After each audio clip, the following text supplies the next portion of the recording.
আসসালামু আলাইকুম রহমতুল্লাহি অবরকাতুহু। সম্মানিত দর্শক, বর্তমান সরকারের জমানাতে প্রায় সব ক্ষেত্রে, প্রায় বলতে কি ১০০ ভাগ ক্ষেত্রে চাঁদাবাজি, দলবাজি, দুর্নীতি, অনিয়ম, বিশৃঙ্খলা, মবতন্ত্র, মববাজি, যা কিছু মন্দ এ সমাজে বহুকাল ধরে চলে আসছে, এটাই এখন সর্বোচ্চ পর্যায়ে আছে। অন্যদিকে এই সকল মন্দ বিষয় সমাজ ধারণ করার জন্য, রাষ্ট্র ধারণ করার জন্য যে একটা শান্তিপূর্ণ পরিবেশ দরকার, যে একটা উন্নয়ন দরকার, এটি নামতে নামতে এমন একটা পর্যায়ে চলে গেছে যে প্রত্যেকটি মানুষের দেয়ালে পিঠ থেকে গেছে। রাষ্ট্র পরিচালনায় সরকারেরও কিন্তু দেয়ালে পিঠ থেকে গেছে, তার হাতে কোনো টাকা নেই। ফলে টাকা উপার্জনের জন্যে সরকার এমন এমন জায়গাতে হাত দিয়েছে আগামী বাজেটে, যেটি দরকার কিন্তু নজিরবিহীন। আবার এটি সামাল দেওয়া সরকারের জন্য সত্যিকার অর্থেই কঠিন একটা বিষয় হয়ে দাঁড়াবে। এই বিষয়গুলো নিয়ে সংক্ষেপে আলোচনা করব, কিন্তু তার আগে যেটা বলে নেই সেটি হলো যে আমাদের এই সরকারি প্রশাসনে, military, judiciary, civil service, police, সব ক্ষেত্রে আওয়ামী লীগ জমানাতে যে দলবাজি হয়েছিল তার চেয়ে আরও নির্মম এবং নিষ্ঠুর দলবাজি হয়েছিল ইউনূস জমানাতে। আওয়ামী লীগের লোকজন অনেকে দূরে সরে গেছে, অনেকে ঘোমটা পড়েছিল, অনেকে গুপ্ত হয়ে গিয়েছিল এবং অনেককে চাকরি থেকে বাদ দিয়ে দেওয়া হয়েছে। ফলে এই বিশাল যে শূন্যতা, সেই শূন্যতার জায়গাগুলো নিয়ে জামাত, এনসিপি টানাটানি করেছে।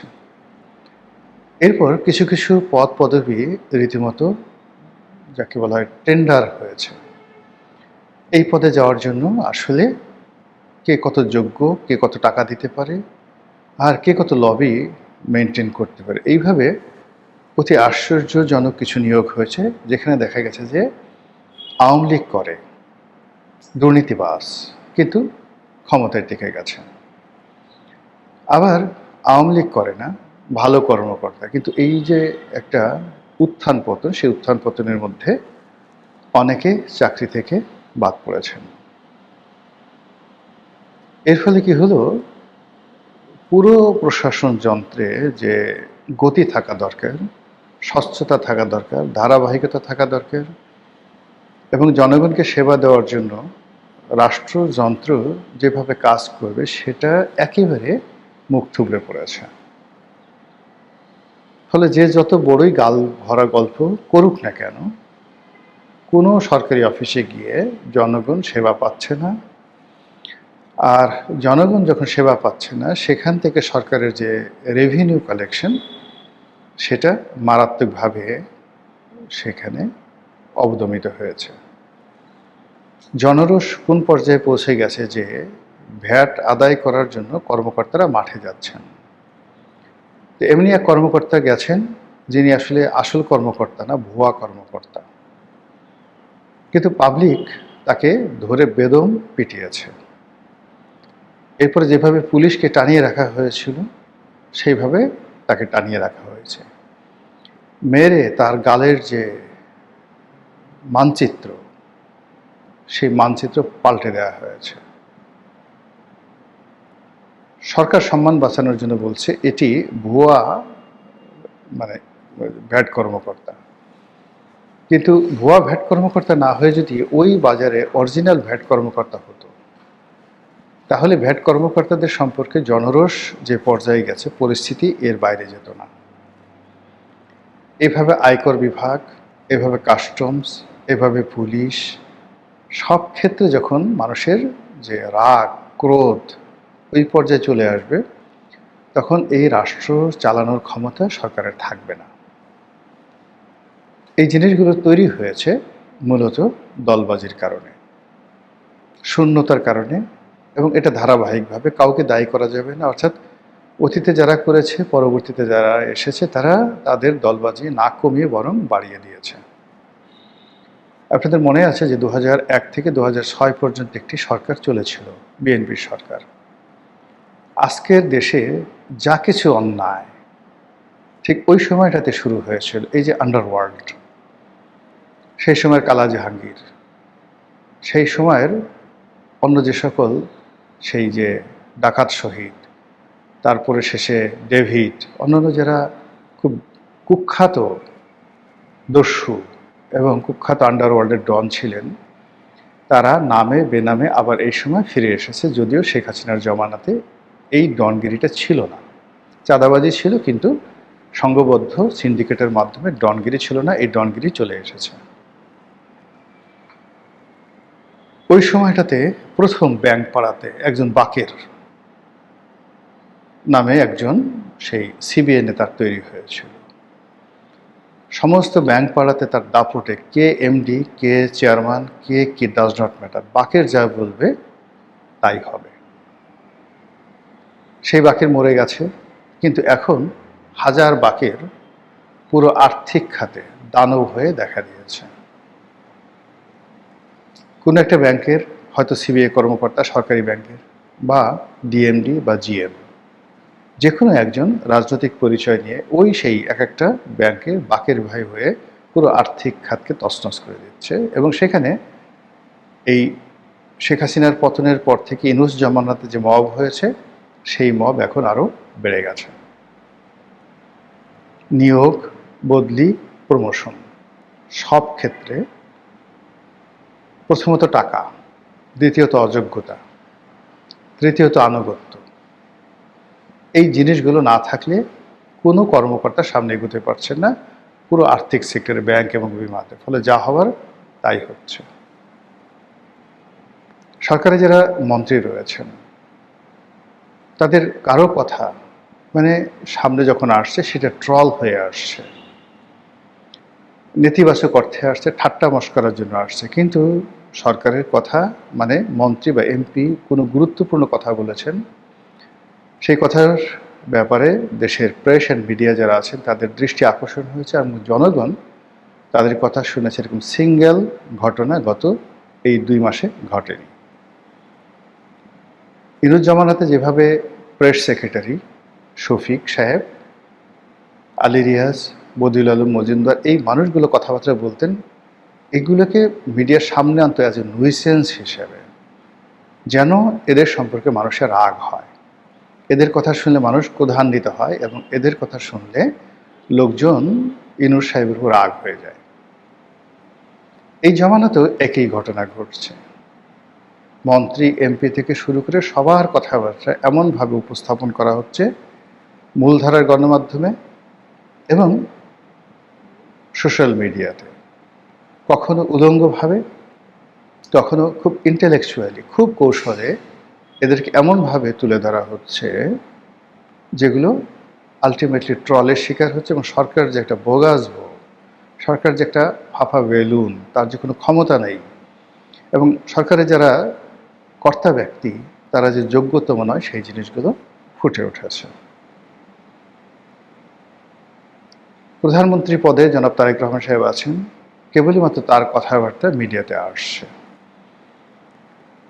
কিন্তু তার কথার মধ্যে চমক বেশি, আশ্বাস বেশি, স্বপ্ন বেশি, দিক নির্দেশনা নেই।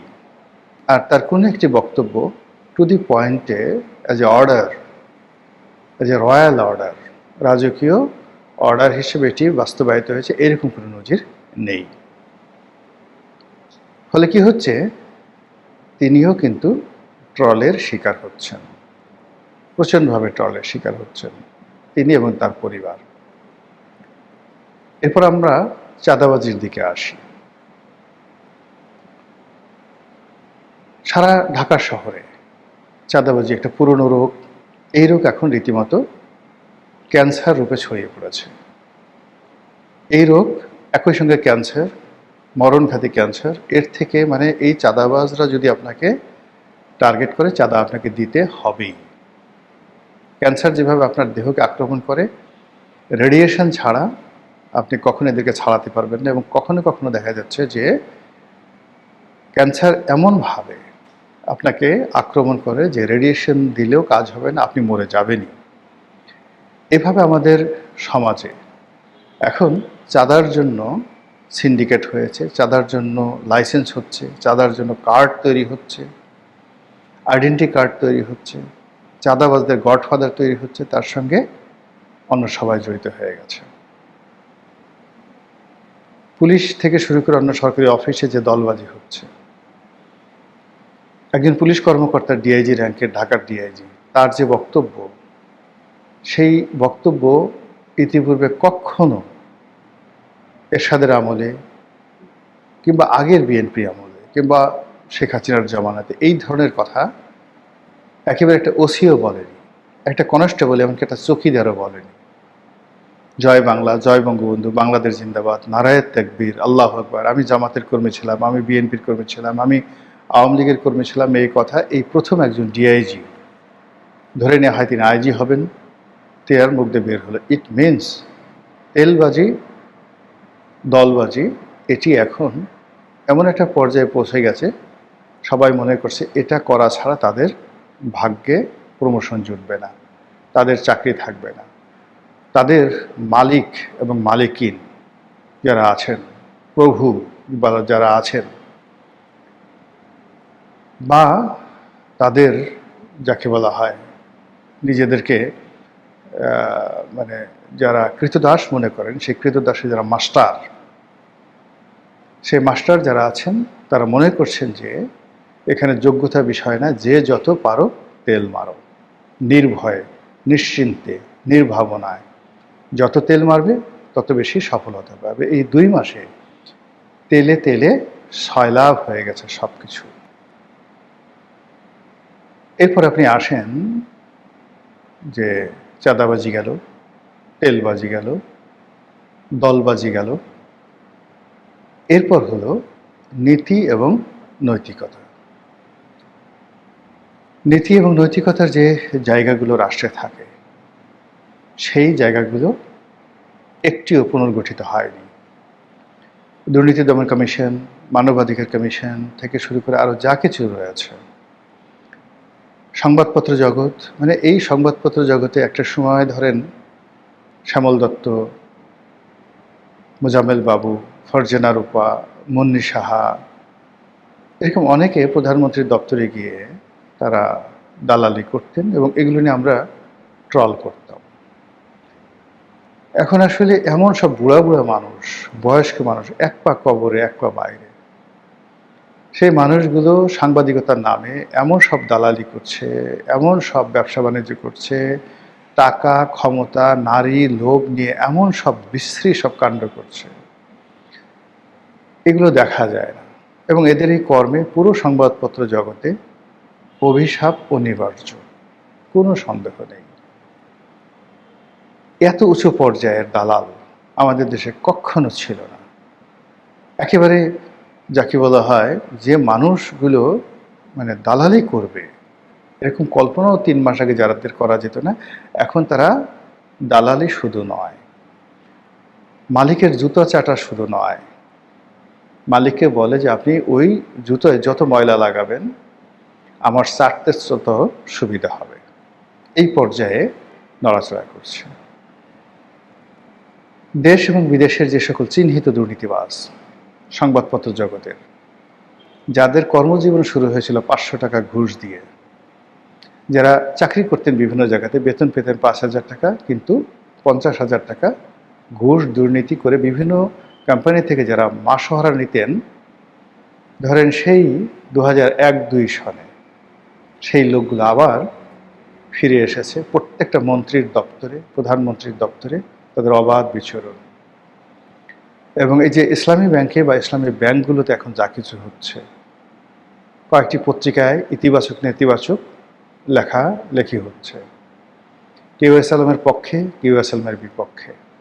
এবং এইগুলোতে এই দুর্নীতিবাজ সিন্ডিকেট, যাদের সঙ্গে সরাসরি ক্ষমতার কেন্দ্রের একটা সম্পর্ক আছে, এরকম দুর্নাম আছে, তারা ছড়িয়ে পড়েছে। ফলে দুঃখ ভারাক্রান্ত হৃদয়ে বলতে হচ্ছে। পরিস্থিতি ক্রমশ খারাপ হচ্ছে, জঘন্য হচ্ছে। আর এই জঘন্য পরিস্থিতি দিয়ে সরকারের যে ন্যূনতম লাভ হবে না, বরং আরও বহু দায়, বহু দেনা সরকারকে শোধ করতে হবে, সেরকম একটা পরিবেশ পরিস্থিতি এই মুহূর্তে অবশ্যম্ভাবী হয়ে পড়েছে। মহান আল্লাহ আমাদের সবাইকে হেদায়েত দান করুন, হেফাজত করুন। আসসালামু আলাইকুম ওয়া রাহমাতুল্লাহি ওয়া বারাকাতুহু।